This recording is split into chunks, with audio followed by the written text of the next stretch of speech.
Hey, 1 second here.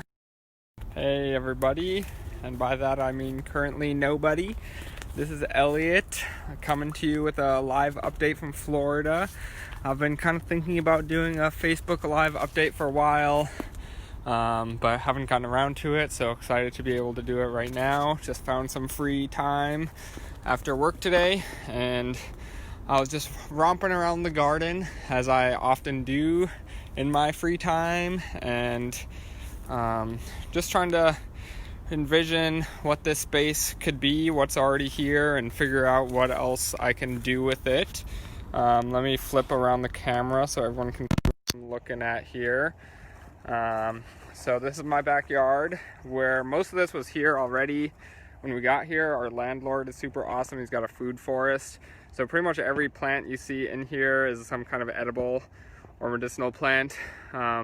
This is the garlic we just put in just like a week ago, and some of it's already like 8 inches tall probably. Pretty awesome. Brought that all from Colorado. There's lots of different plants here. There's like a mango tree here, avocados, hibiscus, chaya, sweet potatoes, pineapple patch over there, those super tall bananas, some of the tallest banana plants I've ever seen. And yeah, just really excited to be living in Florida and have this awesome space to call home. Hi Ashley, how you doing? I have been staying busy with new projects here in Florida, not doing as much Meyer Makes as I was in Colorado. Everybody always asks me, hey, how's Meyer Makes doing? What's up with Meyer Makes? And the answer is, it's doing good, but there's not much going on. I love hibiscus too. That's one of my favorites that we have here. Here's a close-up of this. This is called cranberry hibiscus. We eat the greens. They're kind of tart flavor. The flowers are really beautiful. I think it's mostly gone to seed now. It's done flowering. And then we've got a tree hibiscus right here that also has edible leaves, which are pretty good. We use them just as like a salad green. The problem is it's like really hard to get to. Like those leaves are pretty high up. This whole tree is probably like 12 feet tall, so it's kind of difficult. But anyway, as I was saying, Meyer Makes is going good. Not really doing much right now. Working on this game is the next priority. I want to get all the artwork done for the game and do a Kickstarter and all that, but that's a tremendous amount of effort right now. Me and Summer are mostly just focused on paying the bills and saving money so that we can buy some land somewhere pretty soon and start building our own world, you know, away from the city, and construct our own food forest. Ashley asked, do I make tea with the hibiscus? I love hibiscus tea, but I haven't actually made any tea with this hibiscus that's here. I think I've heard it's really good. I'm sure it would be. It would be the same as the hibiscus tea that I had from Mexico probably, but probably much better. The flowers, I think, are what people mostly do with the tea with, but I'm sure you could do it with the leaves too. They taste delicious. I didn't eat any of the flowers even, because I just like, I don't know, I felt bad. I feel bad eating flowers. Yeah. Let me know if you got any other questions, anyone, about what's going on here. There's a ton. There's probably well over 100 species of edible plants all around me. Let's see, do I have my favorites or all the greens that are everywhere? So like all the ground cover is like edible greens. Like this one is related to ginger and black pepper, and it's got like a spicy green. This is a kind of crummy example, but all these vines, here's some fresh ones right here. Those are all sweet potato vines. And harvesting the sweet potatoes has not worked out super well, but the greens are delicious. They're kind of like a spinachy. This is a moringa tree, I'm pretty sure. Looks like moringa. There's a few moringas around. That's a pretty popular quote-unquote superfood nowadays. It's a really high protein green. What else is going on? This is, what's this called? Macadamia nuts. We got raspberries over here. There's some gingers, these leafy ones. This is another good green that I love. This is longevity spinach. It's kind of like a succulent spinach. is pretty yummy. That one tastes like the most like normal spinach out of all these edible greens. We got yucca, cassava. Here's one peeking out right here. I just took a bunch of it out because it was kind of overgrown everywhere in Langley.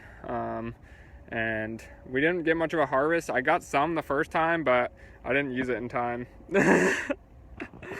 Ashley says she's diverting me. It's totally cool. I didn't really come at this video with an agenda, so I'm just trying to fill time. Hopefully, like, entertain some people and give people updates. So happy to answer any questions.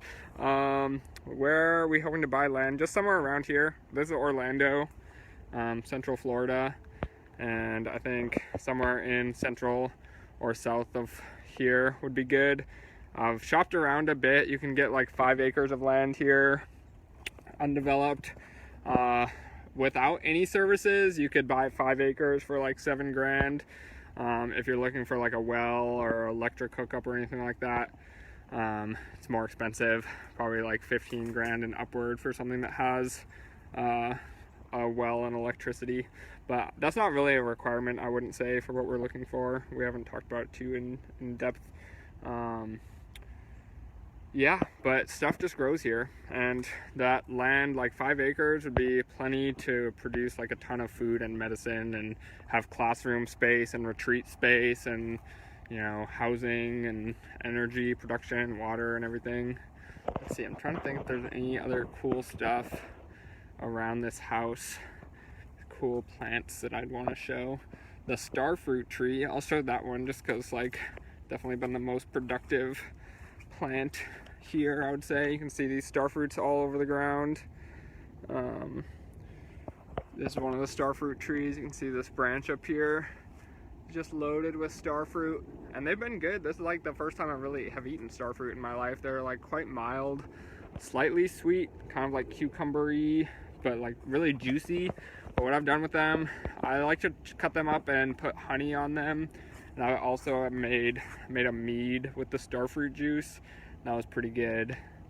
Yeah, that's probably the most productive thing that's been here so far. But I think probably peak harvest season is like late spring, probably like May, June, maybe June's too late. I don't really know. I haven't gone through like the full cycle of the season, so it's hard to say when peak harvest season is. It depends on what it is. Like, everything's kind of at different times, but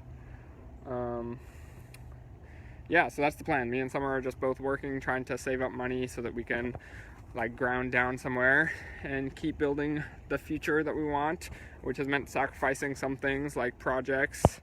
Meyer Makes has gone to the wayside as I prioritize just like getting different income streams open so that I can like invest in Meyer Makes or whatever other things land. I'd like to do more teaching and working with kids. That is one thing that I need to find more time for, because I just find that I get rejuvenated every time. But being in the garden is also like really good therapy, and it's pretty nice. So you can just come out here whenever. Here's a little pineapple. I planted this pineapple when I ate the pineapple that it came from. You can see we're like in this whole big pineapple patch here. These are big ones.